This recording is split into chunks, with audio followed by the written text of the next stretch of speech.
O livro de Gênesis, a Bíblia, começa com o seguinte versículo: no princípio criou Deus os céus e a terra. Obviamente vocês sabem que a ciência acredita que o nosso universo tem em torno de 15 bilhões de anos. Quantos já sabiam disso? Como é que eles podem dizer isso? Como é que eles podem avaliar isso? Bom, em primeiro lugar, quantos aqui já ouviram falar do Big Bang? A ciência diz que o universo está se expandindo. Ora, se ele está se expandindo, se nós pudéssemos retroceder, o universo começaria a encolher até chegar a um ponto inicial, onde toda a massa do universo estava num ponto, concentrado. E por alguma razão que eles desconhecem, em algum momento, aquela massa extraordinariamente grande, concentrada, explodiu. E com a explosão, que eles chamam de Big Bang, boom, nasceram as estrelas, as constelações, e o universo começou a se expandir. Eles conseguem medir, inclusive, a velocidade que o universo está se expandindo. Ora, se você tem a distância e você tem a velocidade, falta o quê? O tempo. Você descobre o tempo com essas duas vertentes. Mas o que eles não respondem é: e antes desse Big Bang? Quem deu o pontapé? Quem estava por detrás? Quem criou a massa desse universo? Quem criou a energia? A ciência não responde, mas a Bíblia responde. A Bíblia diz que no princípio Deus criou todas as coisas, amém? Os céus, e quando fala dos céus, fala de todo o universo, e a terra, esse planeta insignificante no qual vivemos. Bom, gente, uma coisa que é muito importante vocês entenderem: eles nos ridicularizam, riam da gente, porque a gente crê na existência de um Deus que criou as leis, criou todas as coisas, e um Deus que controla isso. Eles acreditam que tudo veio do acaso. Outra coisa também que muito se discute é: há quanto tempo Deus criou o universo? Eles dizem em torno de 15 bilhões. E quando você lê o relato da Bíblia, aparentemente Deus criou todas as coisas em 7 dias. Antes da gente discutir, eu não vou dogmatizar e trazer uma resposta única. Vou te falar de algumas possibilidades. Eu quero dizer uma coisa para vocês. Quantos aqui já ouviram falar da teoria da relatividade? Quem criou essa teoria? Alguém sabe? Albert Einstein, em 1905. Agora, o que ele de fato trouxe de novo para a ciência quando ele trouxe essa teoria? Ele disse o seguinte: que distância, massa, velocidade e tempo são relativos aos olhos do observador. Você certamente já viu essa teoria da relatividade em algum dos filmes aí de ficção, né? Por exemplo, quantos aqui já assistiram algum filme que fala da máquina do tempo? Eu vou explicar para vocês basicamente o que é a teoria da relatividade. O Einstein, ele descobriu que o espaço e o tempo, ele usa como um único elemento, estão diretamente ligados à velocidade. E para provar isso, o que ele fez? Ele pegou 2 relógios atômicos extremamente precisos, que têm a precisão de 1 bilionésimo de segundo a cada 1 milhão de anos. Tremendamente preciso. Um deles estava no nível do mar, e o outro foi colocado num avião, na época, que ele trouxe a relatividade, ainda não tinha o avião. Mas muitos anos mais tarde isso foi testado, né? A teoria dele, não foi nem por ele. Um avião voando muito rapidamente. E o que eles perceberam? Que o relógio que estava no avião correu mais rápido do que aquele que estava na terra. E aí ele provou que quanto mais próximo a gente viaja da velocidade da luz, menos o tempo passa. Estão entendendo? Estou parecendo um professor de cursinho, né? Dá para entender ou não? Em qualquer livro de física você vai ver uma ilustração que é muito inteligente. Suponha que dois irmãos gêmeos, tem algum gêmeo aqui? Mas estão aqui os gêmeos ou não? Então vem aqui os gêmeos. Quantos anos vocês têm? 15. 15 você? 15. Vem cá. Eles são a cara do outro, né? Não dá nem para explicar por quê. Você chama como? Olavo. Vitória. Vamos supor que o Olavo fosse entrar num foguete que viajasse na metade da velocidade da luz e fosse para a primeira estrela depois do Sol, chama Alfa Centauros. Para vocês terem uma ideia, ela está a 4,5 anos-luz daqui da Terra. Vocês sabem o que é um ano-luz? É o tempo que alguém leva para chegar na velocidade da luz. Você está viajando na velocidade da luz, é o tempo que você demora para chegar no lugar. Por exemplo, se Alfa Centauros está a 4,5 anos-luz, significa que se você viajasse até lá, na velocidade da luz, você ia demorar 4,5 anos. Tudo bem até aqui? Mas ele não vai estar viajando na velocidade da luz, ele vai na metade da velocidade da luz. Então quantos anos ele vai demorar para chegar lá? 9 anos. E para ir voltar? 18 anos. Então a viagem do Olavo é uma viagem de 18 anos. Os cientistas mostram, fazendo cálculos, que quando o Olavo voltar para a Terra, 18 anos depois, ele estará 2,5 anos mais jovem do que a Vitória. Sendo gêmeos. Uma salva de palmas para esses dois jovens lindos aqui. Entenderam o conceito?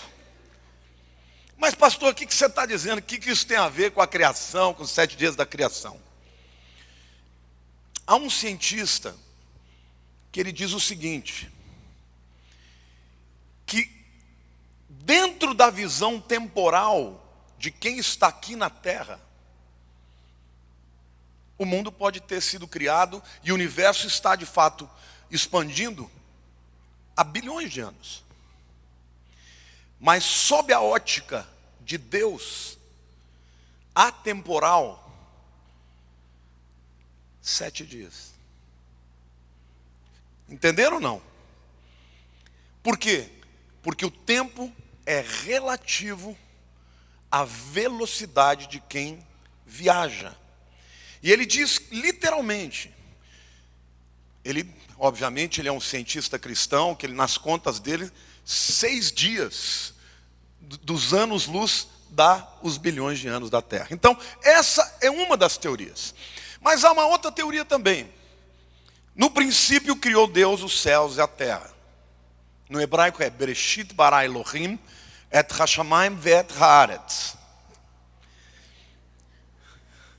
O versículo 2 diz assim: a terra, porém, estava sem forma e vazia. No hebraico é Ve'haaretz tohu vabohu. A tradução desse versículo 2 seria melhor traduzida da seguinte maneira: e a terra se tornou um caos. Espera lá. Como é que Deus cria todas as coisas e depois vira um caos? O que aconteceu entre o versículo 1 e o 3? Aí vem os teólogos e dizem que o caos foi causado pela batalha de Lúcifer e os seus anjos com os anjos de Deus. E esta batalha foi um cataclisma universal. E literalmente, o universo que existiu foi abalado. A partir do versículo 3, a gente começa a ler. E a terra era sem forma e vazia, né? O 2 ainda, havia trevas sobre a face do abismo, e o Espírito de Deus pairava sobre as águas. Depois que Deus vence a batalha, o Espírito de Deus começa a agir novamente para recriar o que tinha sido criado no versículo 1. E aí, disse Deus, haja luz. É interessante, porque ele não está dizendo, eu crio a luz, mas ele está dizendo, haja luz. Ou seja, e aí os cientistas cristãos dizem que este abismo e esta trevas que havia sobre a terra, na verdade, era por conta da grande concentração de gases que estava ao redor da terra, e a luz não passava. E após esta interferência de Deus, a luz atravessou a nossa atmosfera, e aí o processo criativo aconteceu. Mas a verdade é o seguinte, qual é a inferência disso? Qual é o resultado disso? Por que eu estou falando isso tudo? Porque alguns teólogos afirmam que a criação de Gênesis 1:1 aconteceu há milhões de anos atrás. Quando houve a rebelião de Satanás, de Lúcifer, houve um hiato. Essa tem uma teoria chamada de teoria do hiato. E esse hiato permitiu que houvesse milhões e milhões de anos. Alguns chegam a afirmar que os dinossauros, que outras criaturas extintas, faziam parte desta primeira criação. E que a partir do versículo 3, Deus começa a recriar a terra, e aí então todos os animais, inclusive os seres humanos, fazem parte desta segunda criação. Essa é uma teoria largamente defendida por muitos teólogos, chamado teoria do gap. Gap é abismo. Que abismo é esse? Entre o versículo 1 e o versículo 3, quando tudo começa a ser criado de novo, houve um hiato por conta da rebelião de Lúcifer. Agora, uma coisa que eu quero falar com vocês é que o livro de Gênesis, ainda que não tenha sido escrito para ter um propósito de criar uma metodologia científica para falar da criação, a metodologia do livro de Gênesis é perfeita. Quando você estuda na ciência a metodologia, você vai ver que o livro de Gênesis, a Bíblia, na verdade são 25 relatos da criação. É altamente verdadeira, veraz, cheia de acuracidade, de precisão, que um homem jamais poderia escrever e entender há 3.000 e tantos anos atrás. Porque o livro de Gênesis foi escrito por volta do ano 1500 a.C. Nós estamos falando de 3.500 anos atrás. Amém? Então agora vamos discutir um pouco filosoficamente. A Bíblia diz assim, no princípio Deus, diga assim, o universo foi criado por Deus e não pelo acaso. No princípio Deus criou os céus e a terra. Então, o ateísmo é um erro, porque lá no princípio não era uma massa inerte que explodiu por acaso. Alguns até dizem, pode ter acontecido isso, mas quem estava por trás disso era Deus. Sim? Quando um ateu vier falar para você do Big Bang, você pergunta para ele, e antes da explosão, o que havia? A energia, massa, Mas quem criou a energia? Tem que haver um Deus, sim ou não? O politeísmo também é um erro, porque no princípio Deus e não deuses. Faz sentido? Porque existem religiões que acreditam em muitos deuses. O panteísmo, quem aqui já ouviu falar de panteísmo? O panteísmo diz que tudo é Deus. Você pisou numa formiga e fala, ih, pisei no pé de Deus. O panteísmo é um erro. Porque Deus existia independente da matéria. Deus não é a matéria. Deus criou a matéria. O panteísmo diz que você é Deus. Você é parte desse cosmos universal que é Deus. Não, Deus criou essas coisas. O materialismo é um erro, porque Deus fez a matéria e não é composto por ela. O fatalismo é um erro, porque o fatalismo acredita que as coisas acontecem porque tem que acontecer. E a Bíblia diz que as coisas acontecem porque Deus quis que elas acontecessem. Amém? Você não é resultado do acaso. Você é resultado da direção de Deus. Amém? Então Deus criou os céus e a terra. Não sabemos se de fato foram 7 dias, porque existe uma outra teoria que diz o seguinte: os 7 dias da criação depois não tem absolutamente nada a ver com Gênesis 1:1. E portanto, a segunda criação é que de fato foram 7 dias. Mas é interessante quando vocês leem a Bíblia, você vê que cada dia da criação tem lá, e houve tarde e houve manhã, sim ou não? Então as pessoas falam, não, é um período de 24 horas. Quantos aqui Deus acha que Deus podia criar a terra em 7 dias? Pode ou não pode? Mas tem que? Não.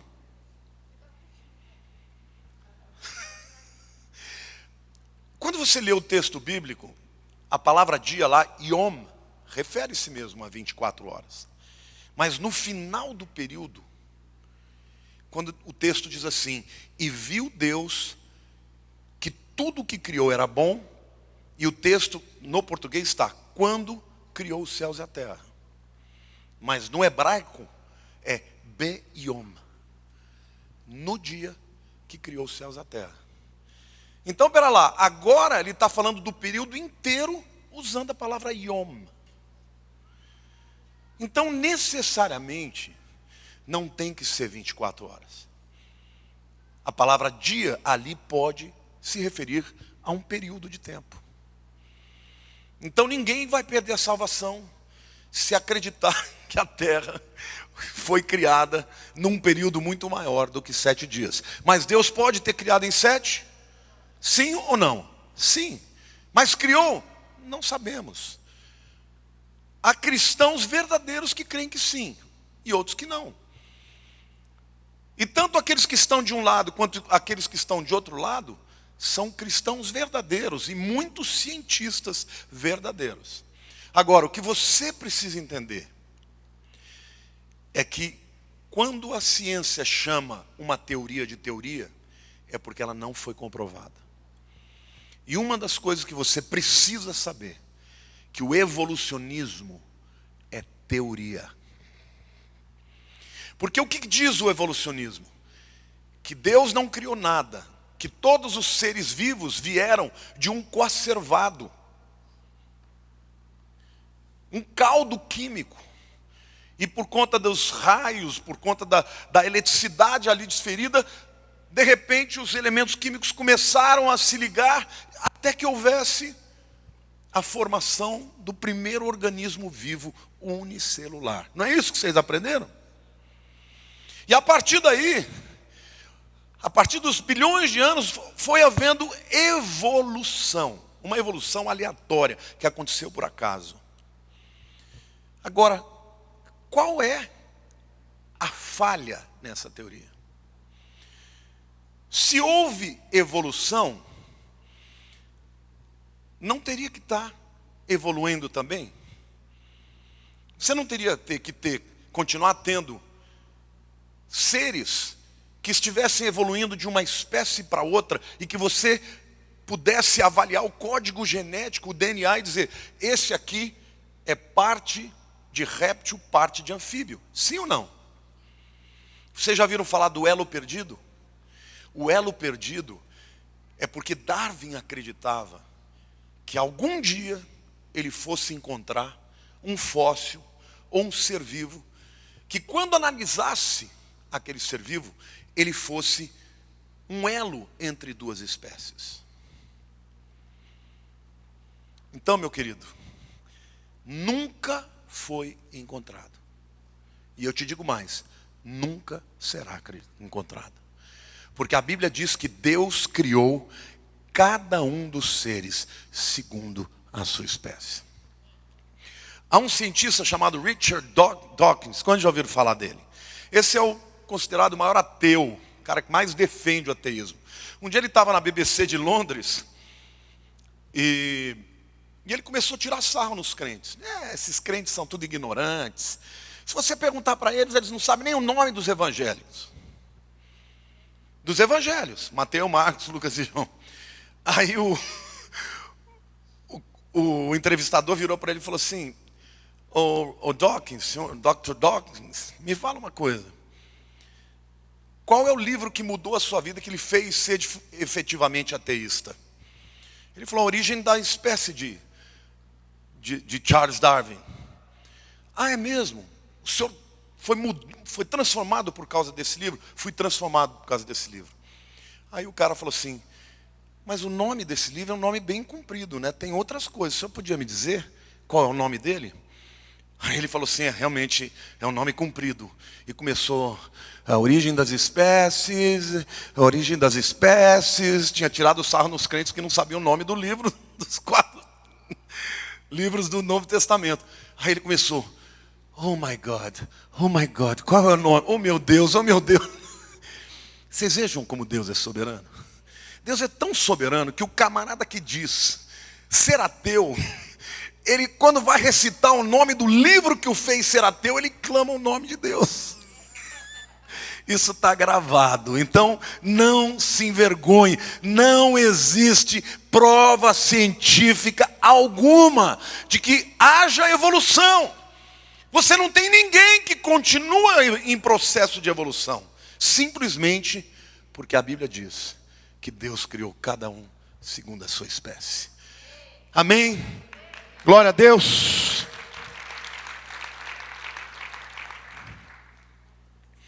A Bíblia diz que Deus criou os céus e a terra. A maneira como Ele fez, se aconteceu em 7 dias literais, ou se foi um tempo muito acima, nós não temos efetivamente como saber. Mas o importante é a gente saber que foi Ele que criou. Foi Ele quem determinou. E eu quero dar aqui algumas ilustrações para você ter uma ideia do tamanho do seu Deus. Imagine você, eu preciso da tua atenção, porque você vai ter que fazer contas aqui comigo. Imagine você que a distância entre a Terra e o Sol, que é de 93 milhões de milhas, por volta de 150 milhões de quilômetros. Imagine que isso fosse uma folha de papel sulfite. Porque é tão grande as distâncias que se eu não fizer comparação assim, você não vai entender. Então a distância entre a Terra e o Sol fosse como uma folha de papel sulfite. É longe, né? 150 milhões de quilômetros. Vocês acham que é longe? Vocês sabem quanto tempo a luz demora para percorrer essa distância? 8 minutos. A primeira estrela depois do Sol, como eu disse a vocês, Alfa Centauro, está a 4,42 anos-luz. A Terra, a luz para percorrer do Sol na Terra, 8 minutos. Da primeira estrela depois, Alfa Centauros, 4,42 anos. 4 anos e meio, como a gente fez ali na viagem daquele jovem. Se a gente fosse colocar isso numa folha de papel, seria uma pilha de 24 metros. Isso aqui é a Terra até o Sol. Até a primeira estrela depois, uma pilha de 24 metros. Quantos sabem em que galáxia que nós estamos? Via Láctea. Via Láctea. Vocês sabem qual que é a distância da Via Láctea? 500 quilômetros. Se a gente comparar com uma pilha de papel. Esse é o tamanho do seu Deus. Você não tem noção. Isso aqui é da Terra ao Sol. 24 metros é até a primeira estrela. Para percorrer uma galáxia, 500 quilômetros de pilhas de papel. Daqui no Rio de Janeiro. Está dando para entender ou não? Como é que você está se sentindo? O cara, quando eu penso nisso, eu falo, eu sou menor do que uma formiga. É por isso que a Bíblia diz que nós somos pó. E ainda assim Deus conhece o seu nome, sabe todos os dias da sua vida, sabe o dia que você vai casar, sabe o dia que você vai morrer, sabe todas as gerações. Porque esse Deus tão poderoso, Ele está nos olhando de uma dimensão diferente, da dimensão da eternidade. Amém? Agora vocês sabem quantas galáxias existem?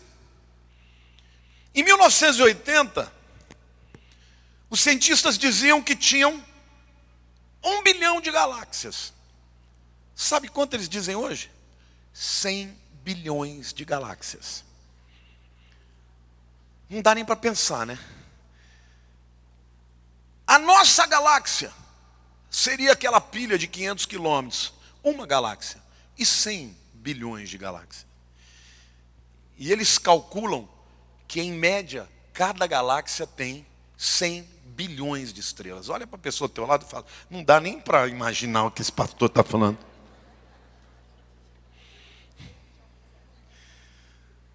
Não é tremendo saber que isso tudo aconteceu pelo poder, pelo desejo, pela vontade, pela sabedoria de um Deus que nos ama, conhece a gente pelo nome.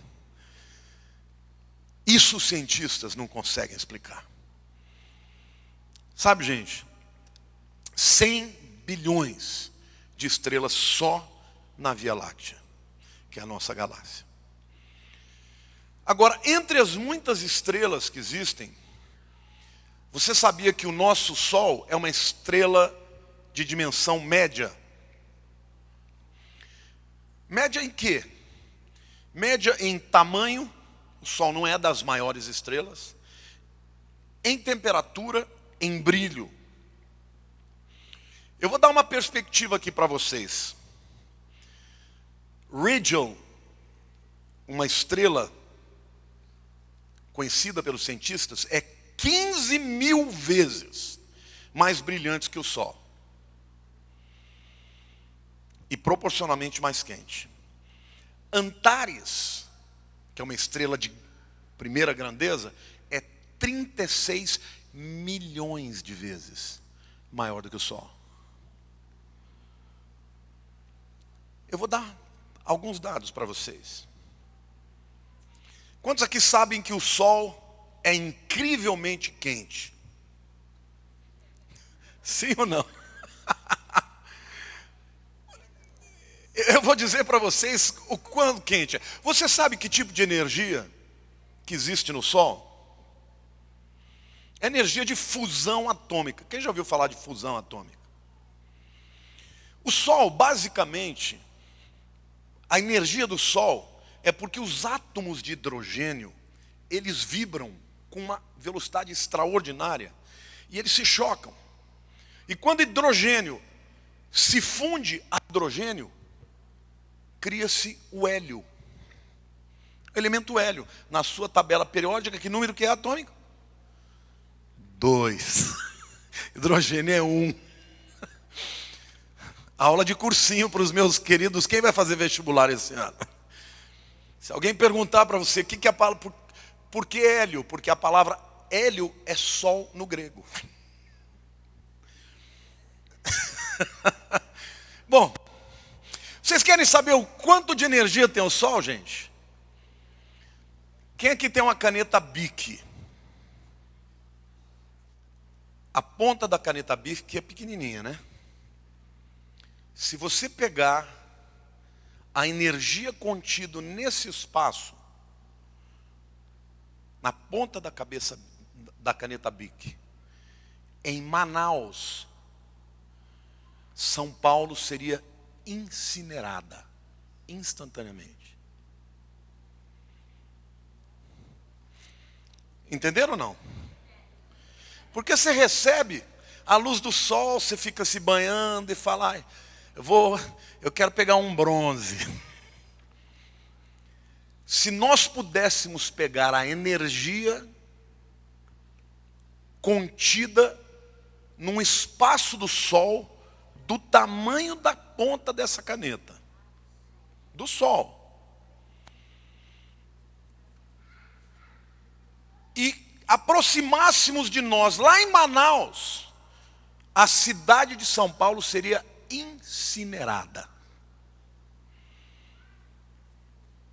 Olha para a pessoa do teu lado e fala assim, você não sabia, mas você é insignificante. E nós estamos falando de uma estrela, gente, que é 36 milhões de vezes menor do que uma outra. Você está entendendo o tamanho do teu Deus? Olha para a pessoa do teu lado e diga, teu Deus é extraordinariamente poderoso. Querido, no interior do Sol, a temperatura é 16 milhões de graus Celsius. É bem quente, né? Outro dado que os cientistas descobriram. A energia irradiada do Sol, em 1 segundo, é muito mais do que toda a energia gasta aqui na Terra desde a sua criação.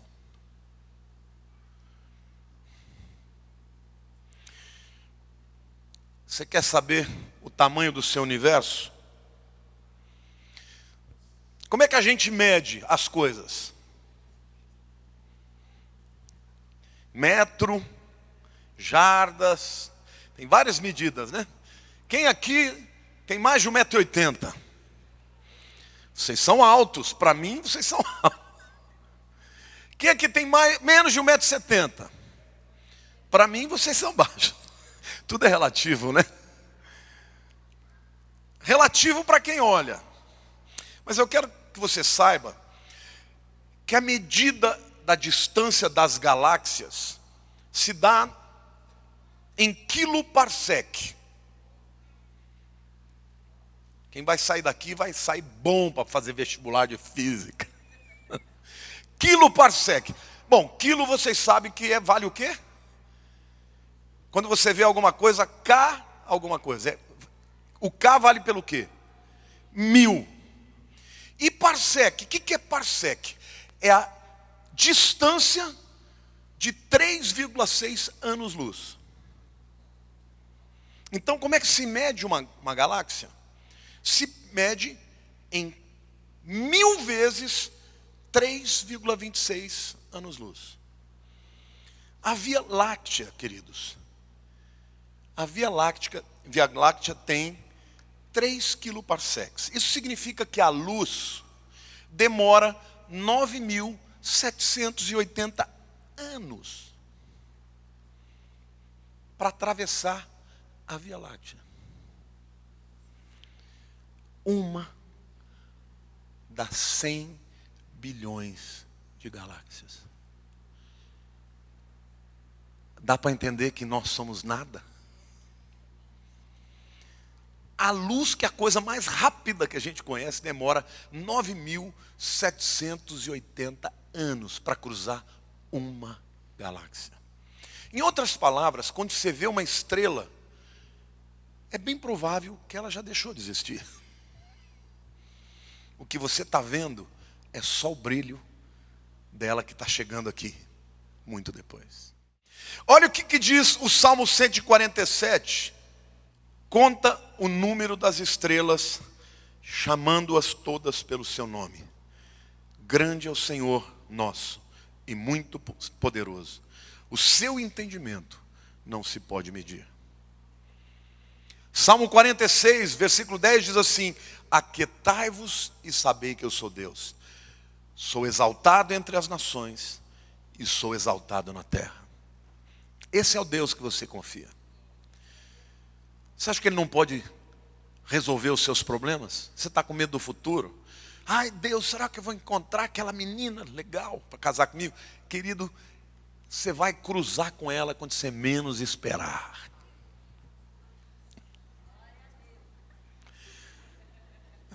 Amém ou não? Meninas, não se preocupem. O que é teu já está preparado.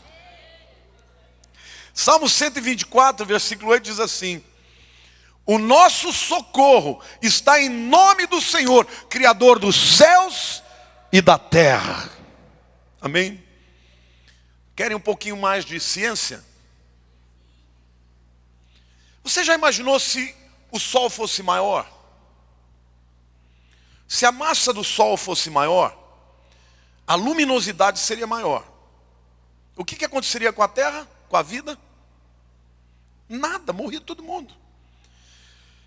Se a massa do Sol fosse um pouco maior, não haveria água na Terra, porque teria evaporado tudo. Se ela fosse menor do que é, não seria capaz de aquecer a Terra suficientemente.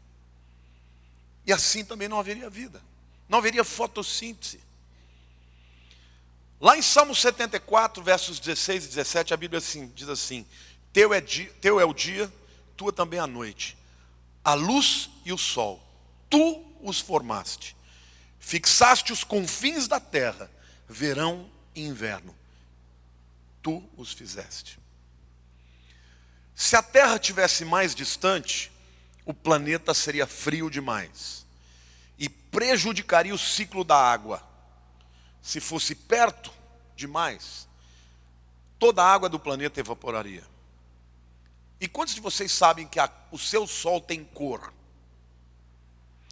Quantos aqui sabem que existem estrelas de cores diferentes? Por exemplo, se o sol fosse mais vermelho, a resposta da fotossíntese, vocês sabem o que é fotossíntese, né? O que é fotossíntese? O que é fotossíntese? Não, primeiro, o que é síntese? O que é sintetizar? Transformar. Transformar e chegar numa síntese. E foto, o que é? Luz. Fotossíntese é o processo de transformação da energia em alimento através da luz. Sim ou não? Então, se a cor do sol fosse mais vermelha do que é, porque o nosso sol é amarelo. Vocês se lembram, né? O super-homem lá em Krypton, o sol era vermelho. Quando ele mudou para a Terra, ele ficou fora. Super-homem é mito, mas o sol vermelho existe. Se fosse mais vermelho, a resposta da fotossíntese seria insuficiente. E, portanto, não haveria oxigênio. Se fosse mais azul, a resposta da fotossíntese também seria insuficiente. Olhe para a pessoa do teu lado e diga: o sol é da cor exata que tinha que ser para que houvesse vida na terra. Amém, queridos? Outra coisa que você precisa entender. Quantos aqui sabem o que é a gravidade? O que é o poder da gravidade? A gravidade é importante, irmãos? Sim ou não? Vocês podem me dizer quais as consequências da gravidade? Você está no chão, todo mundo sabe. Isso é fácil de saber. O que mais? O que a gravidade controla?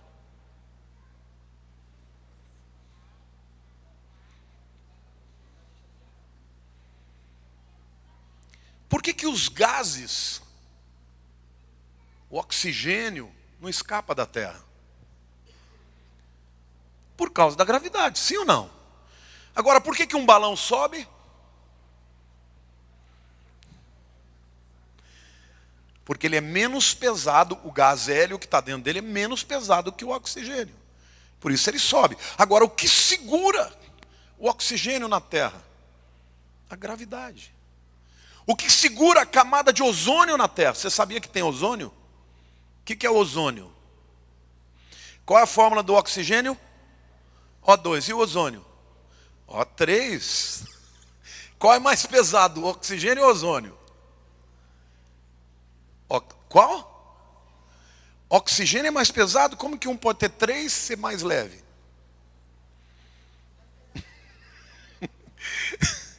Vocês precisam estudar um pouco mais, hein? Deus ordenou perfeitamente a gravidade da Terra.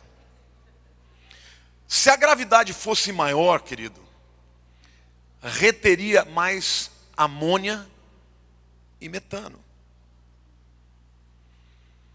que são mais pesados do que o oxigênio. Se fosse menor, a água evaporaria mais, perderia mais água.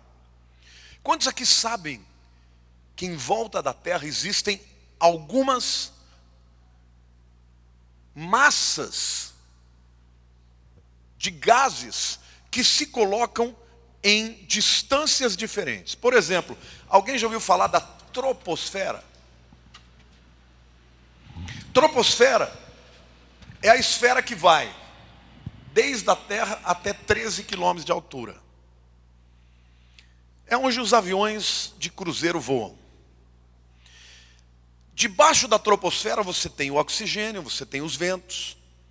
Acima da troposfera está a estratosfera, que vai dos 13 quilômetros até os 50. Aqui é onde está a camada de ozônio. Acima de 50 quilômetros até 100 quilômetros é a mesosfera. Nessa região é onde acontecem todas as atividades eletromagnéticas.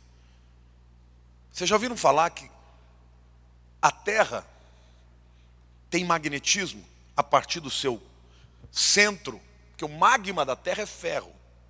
E o ferro, com condições de pressão e calor, produz magnetismo. O que faz esse magnetismo, por exemplo? Se não tivesse o magnetismo, o que aconteceria na Terra? Por exemplo, os meteoros que passam e que deveriam cair na Terra, iriam destruir o nosso planeta. Por que eles não caem? Porque o nosso magnetismo protege, é como um escudo que faz desviar. Vocês sabiam que os pássaros sabem qual é o norte? Por quê? Por causa do polo magnético da Terra. Tudo isso, querido, Deus criou. Você acredita que isso podia ser por acaso? Se uma dessas coisas não existisse, não haveria terra, não haveria gente, não haveria pessoas. Agora, acima da mesosfera tem a termosfera, que vai acima de 100 quilômetros. Por que chama termosfera? O que é termo?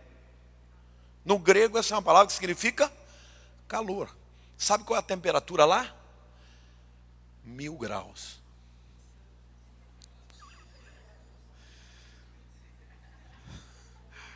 Ou seja, se você for para a termosfera, você vai ficar churrasquinho.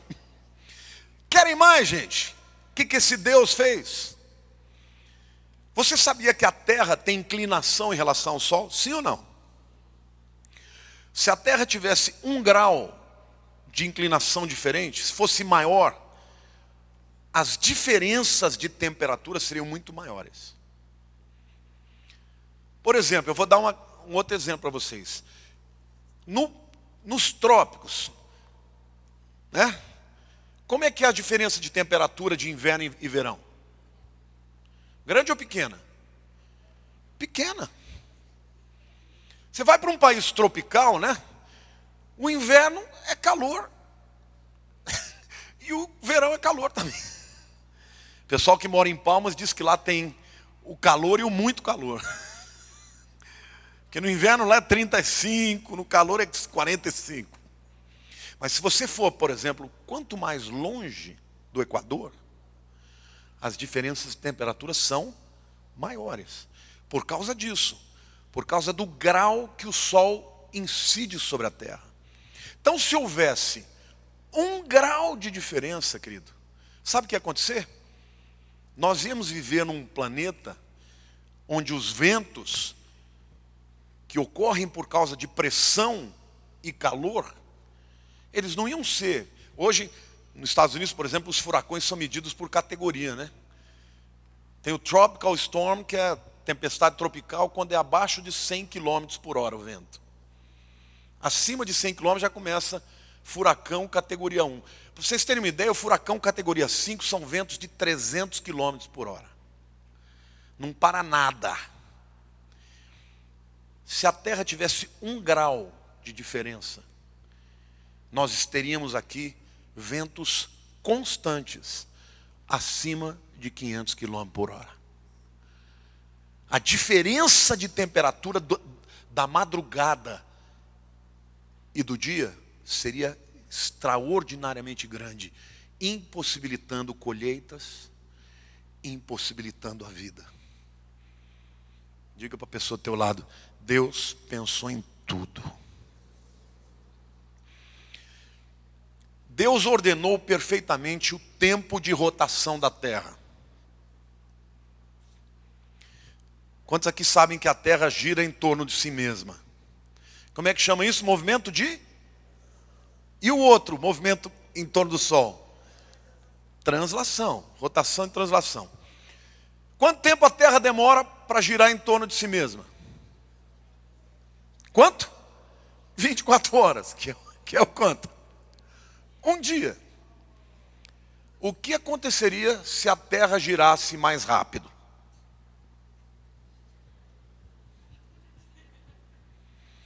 Pensa bem, lei da física.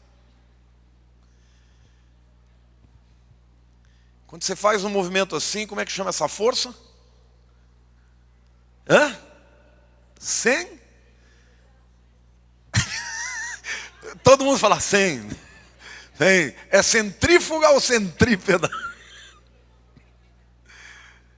Centrípeda. Se rodasse mais forte, o que aconteceria com os ventos? Muito mais violentos. O que aconteceria com as temperaturas, queridos? Os ventos primeiro seriam muito maiores, porque a terra movimenta os ventos. Deus ordenou perfeitamente também o campo magnético da terra, como eu disse. Se fosse mais forte, nós teríamos tempestades eletromagnéticas muito mais poderosas. Já ouviram falar de tempestades eletromagnéticas? Já ouviram falar que de vez em quando o Sol enfurece? E tem algumas labaredas maiores que causam tempestades magnéticas que são capazes de, por exemplo, fazer fritar a eletricidade, acabar com a eletricidade, fazer cair os telefones. Sim ou não? Já ouviram falar disso? Essas tempestades eletromagnéticas seriam muito severas. Se fosse menor o campo magnético, o ozônio iria embora mais rápido, porque ele é mais leve mesmo. E o que aconteceria com o escudo da Terra? Por que o ozônio é importante? Porque ele bloqueia os raios infravermelhos. Em outras palavras, gente, está dando para vocês perceberem como você vive num planeta que tem todas as condições para que houvesse vida? Vamos comparar o ar-condicionado. Quem gosta de ar-condicionado? Os homens todos levantam as mãos, as meninas tudo com a mão baixa, né? Ó, vou falar uma coisa. Quando você for se casar, você saiba que você vai passar calor, se você for homem. Porque nenhuma mulher gosta de ar-condicionado. Só que a gente tem o dia da vingança. Porque quando você é jovem, você tem calor, a tua mulher tem frio. Quando você fica velha, ela fica com calor, você fica com frio. Porque a testosterona diminui, você começa a sentir friozinho. Você não vê que os velhinhos ficam tudo com cachecol. Fala assim, a testosterona já está lá embaixo. Aí eu falo para a Lília, vai chegar a minha vez de dar o troco. Agora tem uns calores, eu falo, não, você abomina ar-condicionado, agora é minha vez. Só para brincar e para dizer o seguinte, vocês sabiam que as abelhas, dentro da colmeia, elas têm um sistema de ar-condicionado em que a temperatura fica 34 graus Celsius. Seja num país tropical, seja num lugar onde a temperatura é próxima de zero. Nenhum homem é capaz de fazer um sistema tão perfeito. Deus fez as abelhas conseguirem manter a temperatura que elas precisam para procriar. E o coração humano? Você sabe quantas vezes bate por dia o seu coração? 100.000 vezes por dia. Você conhece alguma máquina que dura 70, 80 anos batendo 100.000 vezes, sem ter que fazer manutenção, sem ter que trocar peça? Hoje em dia o povo troca, né? Depois de um tempo tem que trocar, tem que dar uma garibada. Mas a verdade é que Deus fez uma máquina perfeita. Amém? Vocês sabiam que o sistema de sonar dos submarinos é muito inferior ao dos morcegos? Você sabia, querido, que o cérebro, eu vou falar uma coisa do cérebro humano. Eu quero que você imagine todas as linhas telefônicas do mundo. Imagine a fiação disso tudo. É muito ou não? Eu quero que você saiba que só o seu cérebro tem mais ligações de neurônios do que todas as linhas de telefone do mundo. O teu corpo tem 200.000 células só para detectar calor. É tão tremendo que se um homem botar a mão em mim, eu sei que é mão de homem. Se uma mulher botar a mão em mim, eu sei que é mão de mulher. Porque a minha célula foi treinada para dizer para os homens, keep out. Fora. Você tem 200.000 células só para detectar calor. Você tem 500 mil de células só para detectar pressão no seu corpo.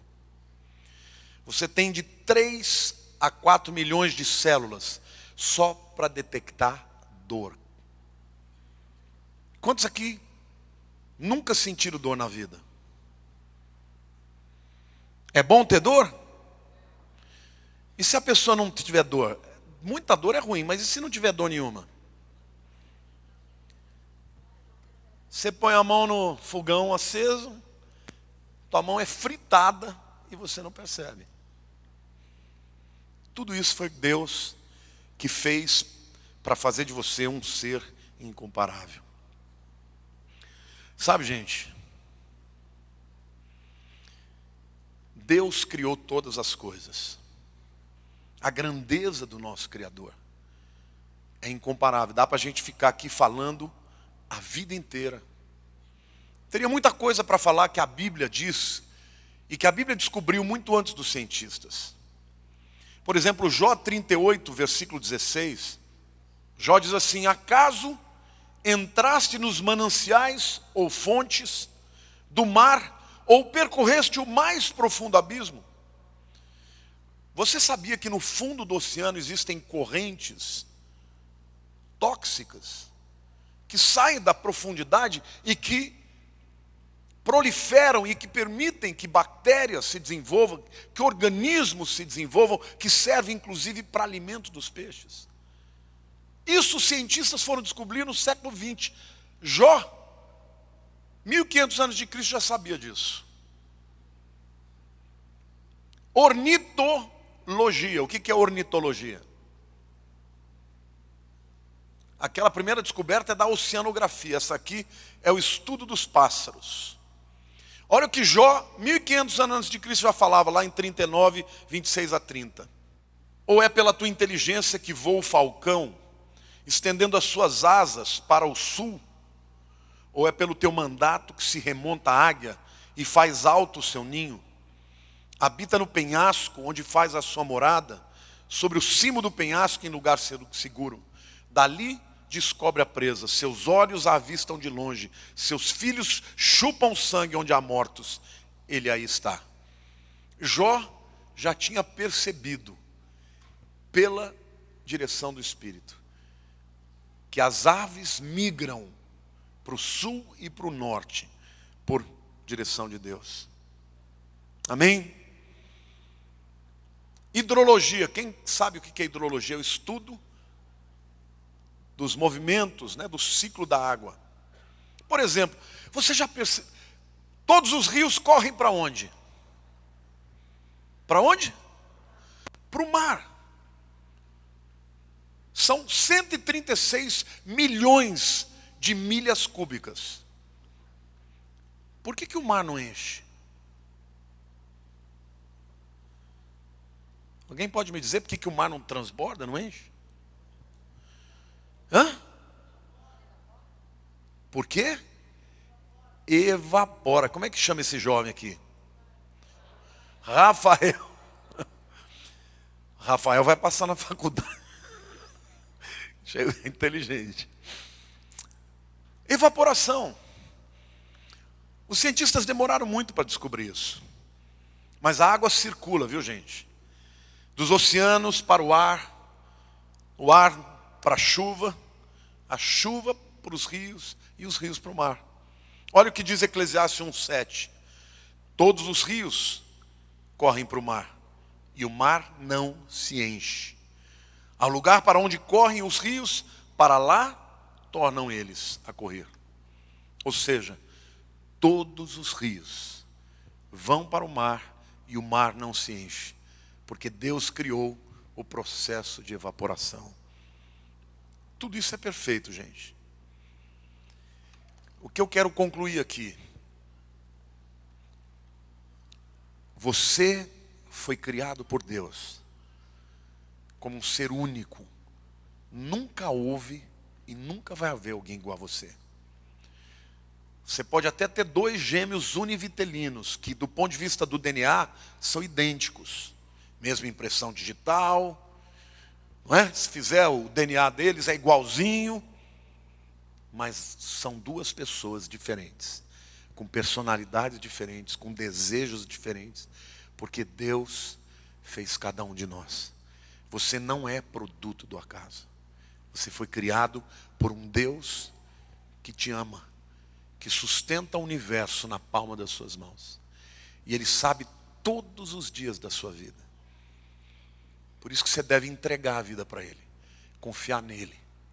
Seus sonhos, seus medos, seus desejos, suas decisões, suas escolhas, tudo entrega para Deus. Porque o Deus que é capaz de fazer o universo funcionar com leis perfeitas, todas essas coisas têm que acontecer juntas para que haja vida na terra. Você sabia que se fosse 1 segundo antes que o teu pai tivesse ejaculação, você não estaria aqui?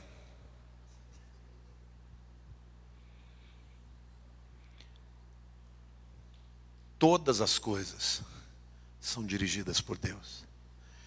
Você não está aqui por obra do acaso. Você está aqui porque Deus quis que você existisse. Aquele espermatozoide, dentre os milhões que foram produzidos naquele momento, com aquele óvulo, se juntaram. E Deus trouxe você à existência. Nós podemos ser aparentemente insignificantes num universo tão vasto, mas nós somos obra-prima de Deus. Amém? Então, se o diabo quiser fazer você sentir que você não tem valor, que você é um Zé Ninguém, que você é um coitado, que saiba que você foi a escolha primeira de Deus. Você não foi a segunda escolha, você foi a primeira escolha. E se Ele te criou, e você é exatamente o que Ele queria, é porque Ele tem um propósito para a tua vida. Amém? Então que hoje você se sinta muito feliz de existir, porque você existe porque Deus quis assim. Amém?